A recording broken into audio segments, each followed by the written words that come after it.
বিজ্ঞ সাংবাদিক আনিস আলমগীর ভাই উনি অনেকগুলো কথা বলেছেন এবং তিনি বর্তমান সরকারের যে কাজটি যৌক্তিক সেই যৌক্তিক কাজটিকে তিনি আওয়ামী লীগের সাথে তুলনা করে হালকা করার চেষ্টা করেছেন। দেখুন, পূর্বাঞ্চলের প্লট নিয়ে এখানে মামলা হয়েছে কিংবা এটা তদন্ত হয়েছে, রায় হয়েছে। এটা কীভাবে প্রতিহিংসা রাজনীতি হলো? আপনি এটা দুর্নীতি করেছেন, আপনার অপরাধের বিচার হবে না? প্রতিহিংসা ছিল যখন খালেদা জিয়াকে বের করা হলো ক্যান্টনমেন্টের বাড়ি থেকে। নাম্বার 1 শুরু হয়ে গেছে। উনি একজন বয়স্ক মানুষ, সাবেক প্রেসিডেন্টের সহধর্মিণী। ওনাকে এতিমের টাকা অভিযোগে ওনাকে কারাগারে নেওয়া হলো। এটা প্রতিহিংসা। এর সাথে এগুলো কোনো মিলে? বিরোধী দলকে মতকে দমন করার জন্য আয়নাগর তৈরি করা হলো। এটা প্রতিহিংসার দিক। পদ্মা সেতু আপনি করেছেন দেশের মানুষের টাকা দিয়ে। আপনি ছবি মারবেন কাকে? ডক্টর ইউনূস এবং খালেদা জিয়াকে। কোথায় শেখ হাসিনার মনোভাব আর কোথায় ইন্টারিম গভর্নমেন্টের মনোভাব? দেখুন, আপনি রাতের বেলা কোর্ট বসিয়ে আমাদেরকে সাজা দিয়েছেন, এগুলো কিছুটা আছে। আমি একটা ঘটনাকে আপনি সামনে নিয়ে এসে টোটাল শেখ হাসিনা যতগুলো তার রাজনীতিকে যদি এক পাল্লা নিয়ে আসেন, এটাও কিন্তু এক ধরনের আওয়ামী লীগকে একটা স্পেস দেওয়ার একটা চিন্তা আস্তে আস্তে আস্তে তৈরি করা মানসিকতা।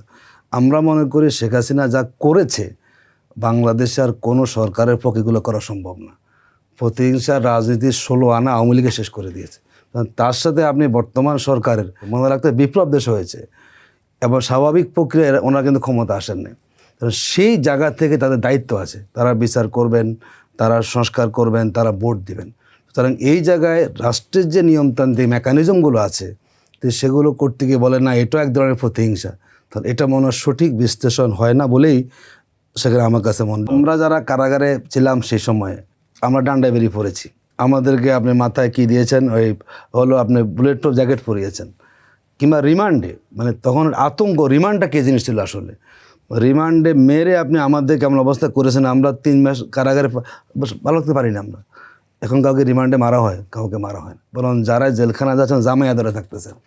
আমরা মনে করি বাংলাদেশের প্রতিহিংসা রাজনীতিকে যেই জায়গায় আওয়ামী লীগ নিয়েছিল তার অন্য কোনো ভার্সন মিলিয়ে এসে একসাথে মেলানোটা এটা সঠিক হবে বলে আমার কাছে মনে হয় না। এবং বাংলাদেশের রাজনীতিকে কলুষিত করার মানে একটা একনায়কতান্ত্রিক যে মানসিকতা শেখ হাসিনা করেছেন। দেখুন, উনি বলেছেন যে মেলানো ঠিক হবে কিনা, কেন মেলাবে না? মানে শেখ হাসিনা মানে সর্বা, আওয়ামী লীগ মানে শেখ হাসিনা, শেখ হাসিনা মানে সব কিছু সেখানে আছে। সামান্য একটা ঘটনা ঘটতো, ওটা প্রধানমন্ত্রী কার্যালয় থেকে বলতে হতো যে এটা করা কাবে না। মানে বাংলাদেশটাকে আপনি 18 কোটি মানুষকে এক পাশে রাখবেন আর শেখ হাসিনা এক পাশে রাখবেন, সবকিছু পরিচালনা হতো তার জন্যই তো দেশটি অবস্থা হয়ে গেছে।